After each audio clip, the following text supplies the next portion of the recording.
سلامونه مینه او درنښت د سکون راډیو درنو اوریدونکو او د سوشل میډیا د برخې درنو لیدونکو. یو ځل بیا مو شاعرانه بانډار خپرونې ته هرکلی.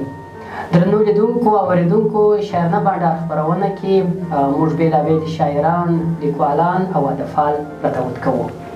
د هغوی پر ژوند، ادبي هڅو او لاسته راوړنو ورسره غږېږو. د نن خپرونه کې بیا هم راسره نعتخوان ښاغلی سمیع الله مسروري صاحب میلمه دی. تمه ده خپرونه تر وروستۍ شېبو واورئ او په مینه یې وګورئ. ښاغلی مسروري، تاسو ته هرکلی.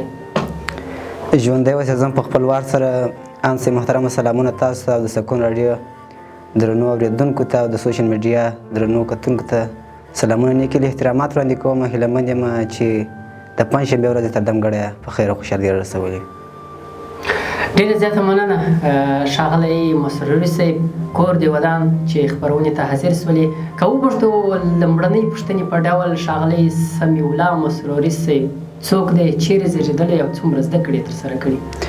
ژوندی اوسئ. ان سي محترمه، نوم مې سمیع الله دی، تخلص مې مسروري دی. د هلمند ولایت د واشیر ولسوالۍ کې زېږېدلی یم او اوس فعلا په مرکز لښکرګاه ښار کې یم او زده کړې مې، عصري زده کړې مې تر 11 صنف پورې، اوس هم په 11 صنف کې قرار لرم او دیني زده کړې مې تر متوله پورې، بس یو کال بلا په نوم نور پاتې، بس دورې ته درېږو.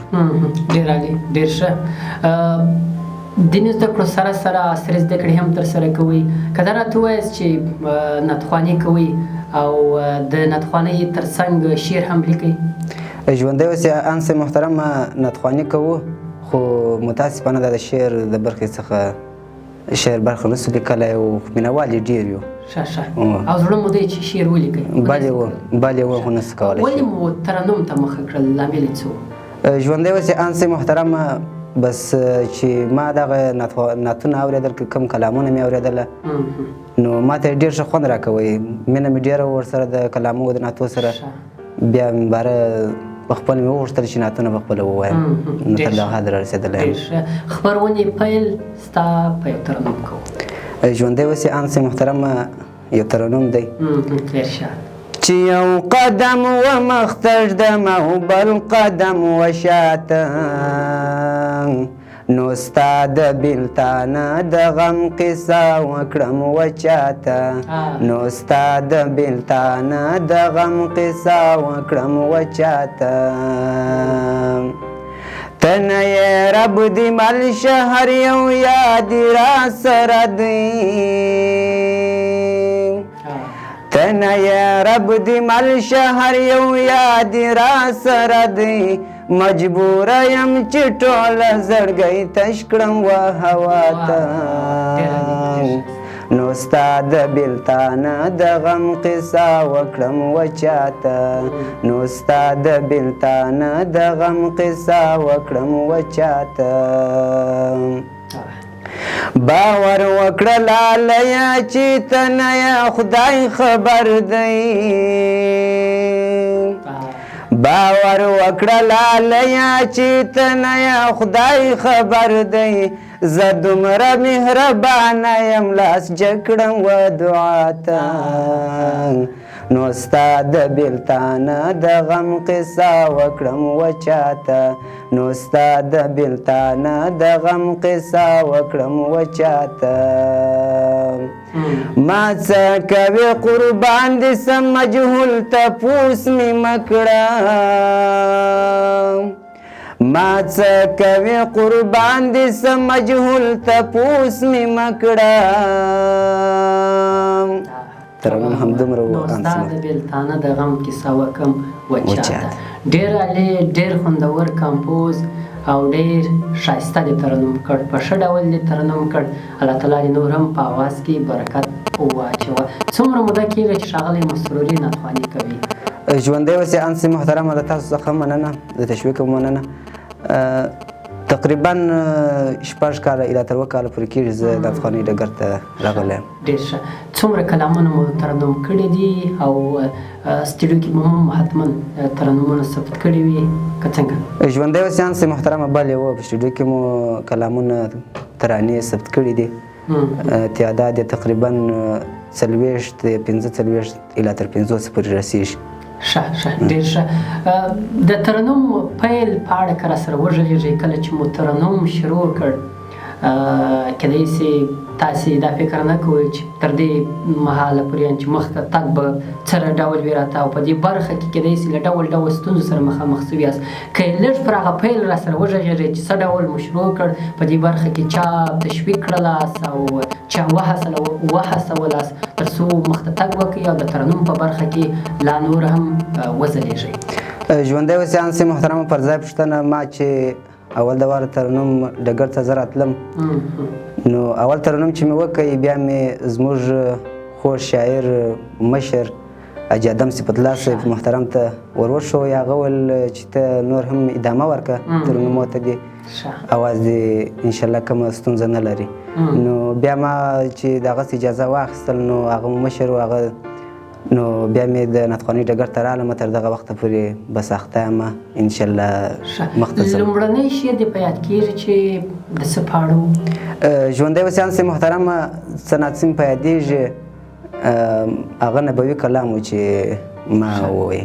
په خپلو دغه 40 یا 45 کلامونو کې چې تاسې ویلي دي، ثبت کړي مو دي، البته دا به د سټوډیو کلامونه وي. بلې او په دې کې کومه برخه مو زیات ترجیح ورکړې، یا کومې برخې ته مو ډېر کار کړی، یا کوم کلامونه مو ډېر ترنم کړي دي؟ نبوي دي، همداشان وطني شعرونه دي، عشقي برخه هم پکښې ده که څه ډول؟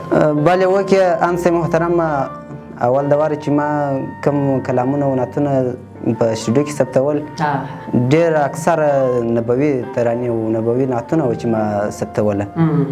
خو اوس فعلا چې ډېر اړخ یې دی هغه غزلونه، معنا عشقي شعرونه دي چې زه وایم. ولې مو وغوښتل چې عشقي شعرونه کې اوس وخت مخه کوي؟ مینهوال یې ډېر و که څنګه؟ ژوندی اوسې بلې و انسې محترمه، د عشقي غزلو مینهوال بیخي په زیاته کچه دي او خوښوي هم او ډېر مینهوال لري. داسې وخت به پر ښاغلي مسرور نه وي راغلی چې یو چا یې ترنم اورېدلی وي، درته ویلي وي چې چندان یوازې نه دی، دا کار پرېږده؟ ژوندی اوسې انسې محترمه راغلی دی چې داسې هغه نو بیا دا رقم چې د چا په بریا باندې نه خوشحالېږي، بیا نو ورته وایي چې دا چندان یوازې نه دی. کنې کم راته ویلي، ډېر راته ویلي دي چې پر اواز د برکت څه ښایسته اواز دی. کله کله داسې هم کېږي چې ښاغلی مسروري خپل ترانې په خپله واوري؟ بلې وکې انسې محترمه، چې اول د وار یې جوړ کړې راته سټوډیو والا، بیا نو په خپله واورم چې کله ښایسته یې معنا ښایسته جوړ سوی، ښایسته ویل سوی، نو بیا نشرومه، که خراب نو بیا دوم ځلې بېرته وایم یا سټوډیو والا ته وایم چې ښاغلی مسروري یادونه مو وکړله، کله کله چاته د خپل غږ خوند نه ورکوي.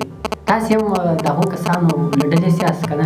یعنې کله داسې وي چې مثلا یو کس ترنم وکړي یا چې شعر ووایي چې څوک یې ورته راولي وایي ته دا واړوه، نو تاسې هم داسې وخت راغلی دی چې مثلا تاسې ناست یاست، یو بل ملګري ستاسې ترنم راویستی وي، څه ډول احساس کوئ؟ ژوندی اوسې انسې محترم، پر ځای پوښتنه و دغه رقم دی، که زه خپل اواز خپل اورم، خو ما ته خپل اواز معلوم دی، ما ته خوند نه راکوي. نور چې نور یې خوښ کړي صحیح ده، زما ته خپله خو زما ته خوند نه راکوي. دا پوښتنه مې ځکه وکړله چې د دې وخته څه سره موږ او تاسې مخامخ کېږو. هلمند کې شاعران ډېر دي، نعتخوانان ډېر دي، د خوښې نعتخوان دې څوک دی او د خوښې شاعر؟ ژوندی اوسې پر ځای پوښتنه ده انسې محترمه، د خوښې نعتخوان مې د هلمند ویاړ معاذ الله جان معاذ دی چې خوږ نعتخوان دی، او زه کلامونه، حمدونه، ترانې ډېر په زیاته کچه باندې اورم. او د خوښ شاعر مې حقاني کوثر صاحب دی چې د هغه شعرونه زه وایم او تر اوسه مې دوام ورکړی دی. د هېواد په کچه د چا د ترنم زیات مینهوال یاست؟